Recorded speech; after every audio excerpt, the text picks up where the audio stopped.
Good morning, students.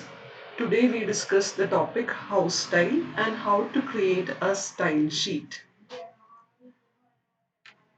So the definition of house style, it is actually a term for rules adopted to bring uniformity and consistency to printed material coming from one source such as a government department, publishing house, newspaper, professional association or commercial company. And such organizations usually find it necessary to have a policy for point of style and usage that arise in writing and printing and occasionally in speaking. And these house style guides are also known as style sheets or style books and typically provide rules on such matters as abbreviations, capital letters, numbers, date formats, citations, spellings, and terms of address. So, according to Winford Hicks and Tim Holmes, an individual publication's house style is increasingly seen as an important part of its image and as a marketable commodity in its own right. So it is very important part of their image of their brand and as a marketable commodity too, this house style has an important role. So please remember, house style is just a set of rules regarding all those things like abbreviations, where to do all those abbreviations, what are the right methods to give abbreviations, whether to use capital letters or not, etc. We will discuss in detail later. Now, the benefits of having a house style guide. So, these are the two benefits. First one,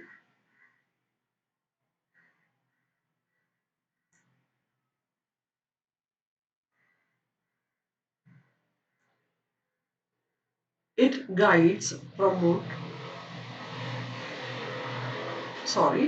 promote consistency. All these house style guides promote consistency.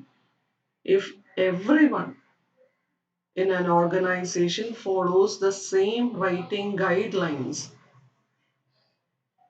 documents are more likely to maintain consistency across departments and across various publishing outlets. It can be in website, marketing materials, manuals, etc. So they maintain consistency across departments and across various outlets. Second one, these house style guides save time. Most of the copy editors tackle the same writing questions over and over again. Like questions like how do we write the possessive form of the company name? Does this company name use comma? And what are the words it should be avoided in marketing copy? So these are the questions they face in their copy editing job. So house style guides save you time by providing one place to look for answers instead of chasing down answers from other employees or reviewing old documents which may not be correct. So it allows the copy editor to follow a structure or uniformity, and when he writes, when he edits newspaper articles, online articles, and even broadcasts.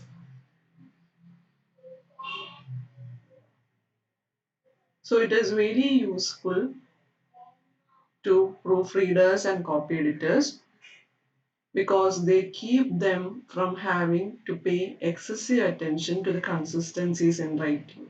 So they need not give or they need not focus more on consistencies if they have a guide with them. They can look at the guide and look for all those usages which may be adopted by that publishing agency. For example, spellings have different variants like inquire, whether to use inquire or enquire, judgment, or there is this difference in the spelling, judgment or judgment, matins or matins, publicize or publicize, the spellings or and pronunciation of foreign names like Beijing or Peking, Marseille or Marseille, Muslim or Muslim, and the style in abbreviations, whether to have capitalization,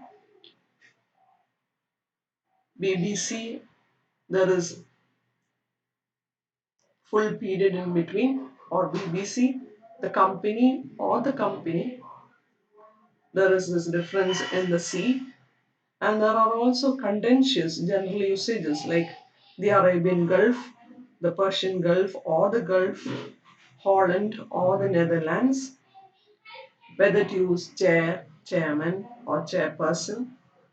And there are contentious grammatical issues like the management is or are, and whether to use double or single quotation marks like he said tell us about it or he said tell us about it in double quotes, hyphenation or non-hyphenation like dining room or dining hyphen room, makeup, makeup, make hyphen up or makeup, compounding like newsletter or newsletter or newsletter. There is this space in between or no space or used to hyphen, regarding inclusive languages like whether to use businessman or businesswoman or business person, general things like he or she or single they. So these are the things which are taken into consideration when you make a style sheet. Which of these variants are this style sheet or the house style is going to adopt. Now the famous house style guides. The famous house style guides include, first one is one of the most influential house styles in the UK. It is Oxford University Press, which was made publicly available in 1904 in the first published edition of Hart's Rule, and in 1905 in the Authors and Printers Dictionary, which was edited by F. Howard Collins. And this Collins relied to a great extent on this Oxford English Dictionary and broke new ground where there was no previous guidance. For example, as to when to use initial capitals for words such as Bible, Act of Parliament, New Year's Day, Square, etc. So, this Oxford University Press made, which was the first one and the most influential house style book, gave guidance in the initial point. And then we have American style manuals, which tend to be more detailed and to cover more topics than their British counterparts. And here, the most influential is the Chicago manual style, which covers book formats, manuscript preparation and copy editing, proofs, rights and permissions, design and typography, composition, printing, binding, general points of style, punctuation, numbers, illustrations, captions, tables, documentation styles, bibliographic forms, note forms, and indexes. Many publishing houses and university presses use it as their principal reference. And based on this Chicago manual, there is this manual for writers of term papers, theses, and dissertations, which is actually a shortened, specialized 300-page version. And in humanities, we have the MLA style manual by Walter S. Actert and Joseph Gibbard, which is a comprehensive and influential book. It gives guidance in all matters of manuscript preparation and publication. The citation and documentation style it recommends has become the norm, has become the standard.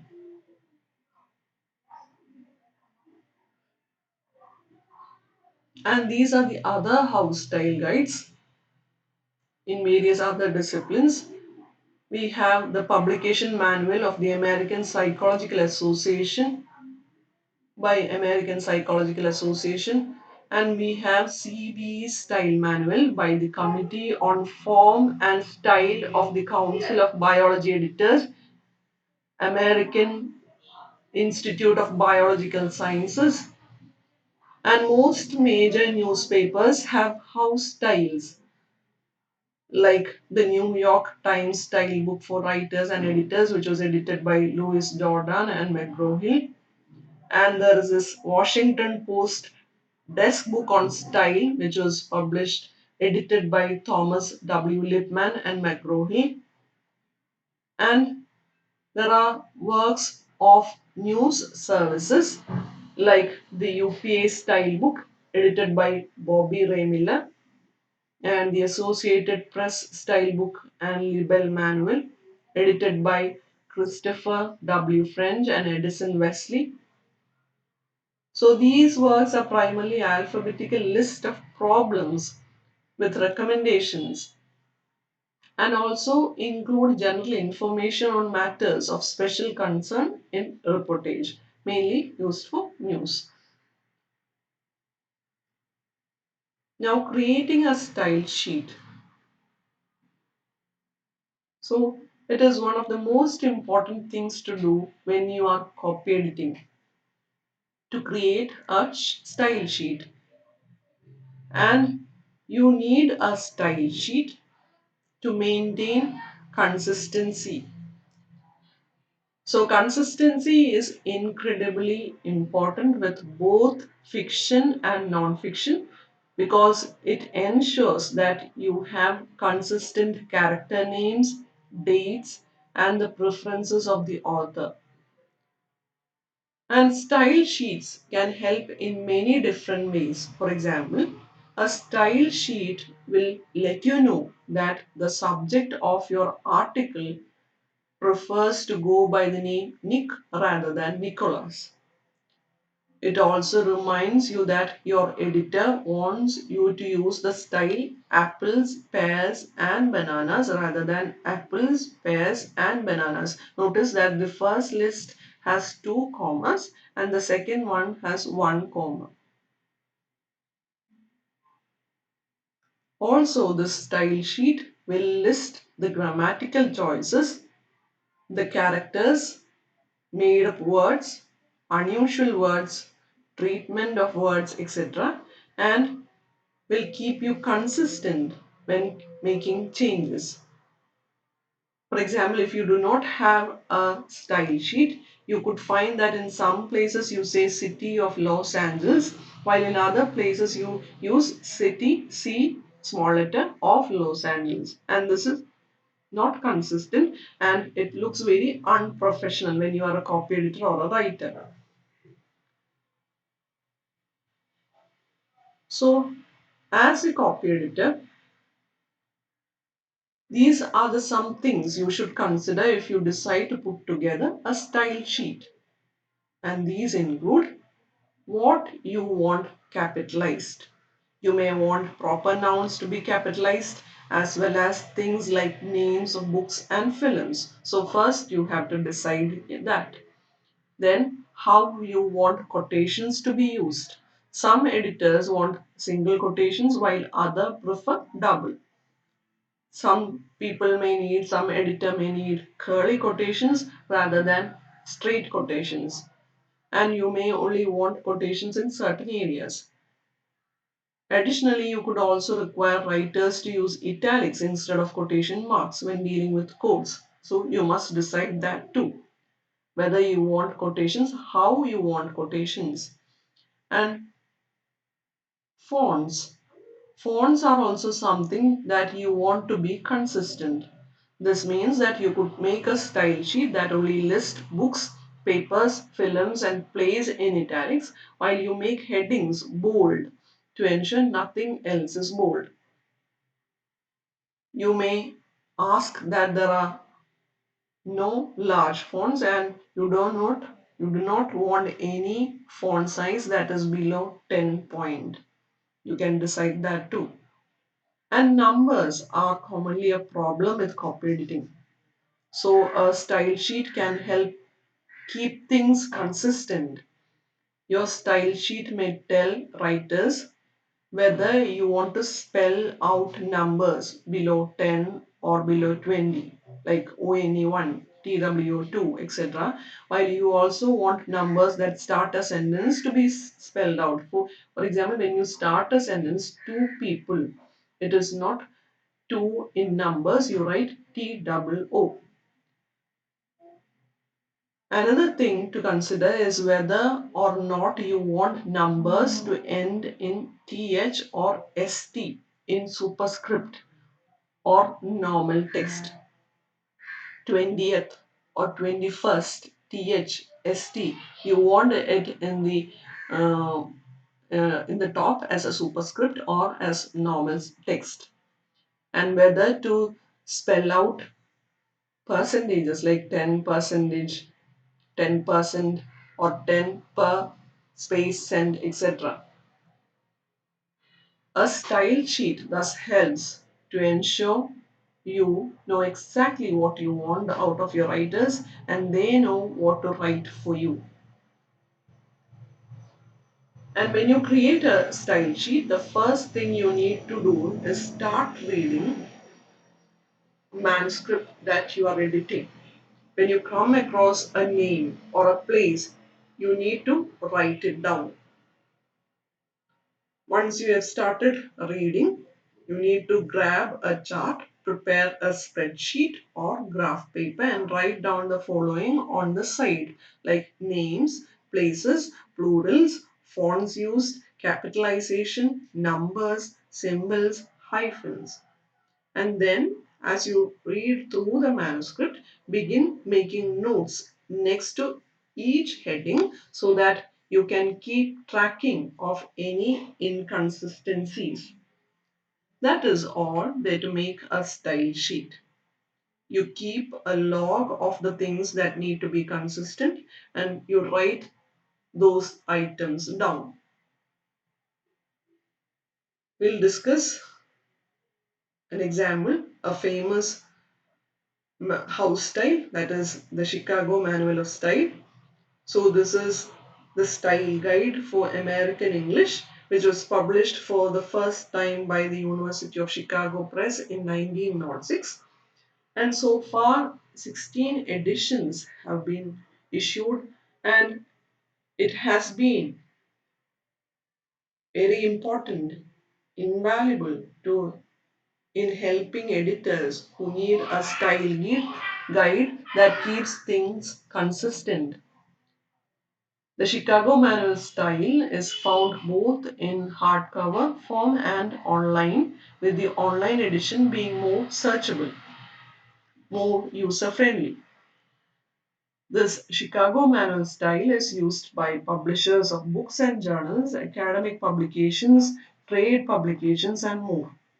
It also allows for different types of formats and is generally considered to be quite flexible. So that's all, girls.